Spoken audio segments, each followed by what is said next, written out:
conversing about the value of things like TikTok, do you think that they actually bring that they're more than empty metrics, that the numbers that you see, they're actually converted into something and or can be leveraged in a way that otherwise additionally adds value to your career, that propels you forward a little bit, that generates more revenue, or absolutely, the exposure matters in a certain way?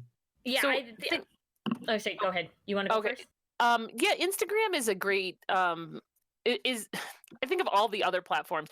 Between YouTube, you have to repurpose your content for YouTube.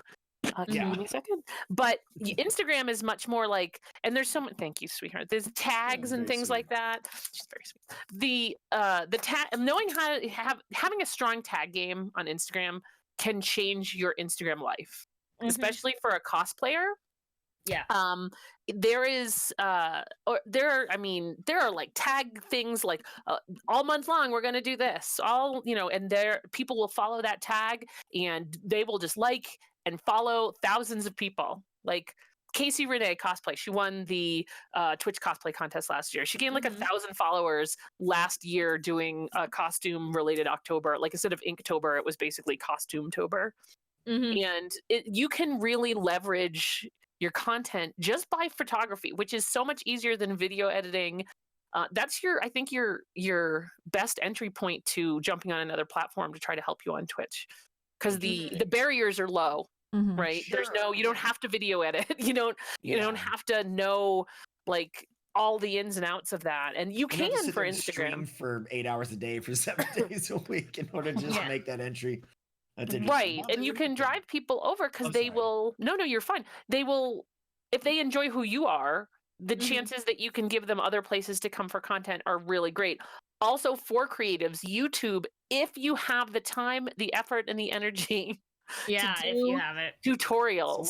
Oh my gosh. Put those tutorials on, not just tutorials, right? But my next thing is reviewing all of my equipment. Why I think you should have this, right? Like or why I don't think you should have this. Like it's all stuff I have. I don't have to pay for it. I have it all set up here. I can it just is a matter of finding the time to do it. Right. And YouTube, you can put your Amazon affiliate link in it and then monetize it, right? Like yep.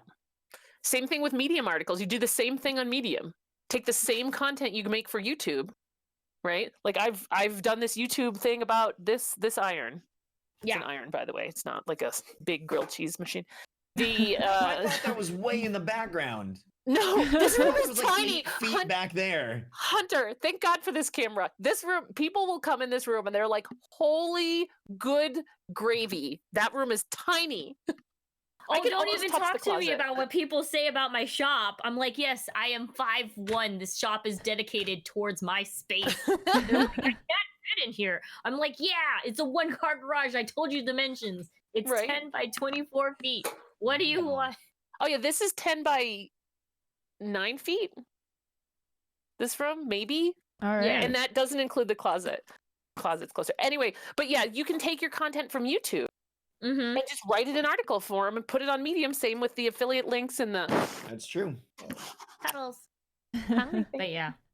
But I think for now, just going back to what you were saying earlier, not to break the conversation. I don't think that as it is right now, like me doing some of these things, it's like how you start a business. You have to establish yourself. Like Twitter is a pretty good area that I can like grab and branch out to other sections. Instagram, another thing, just because I've had Instagram and I've had Twitter for a couple of years now, versus like if I were to try to start again on YouTube. I did get a lot of views on YouTube when I had the time to make stuff.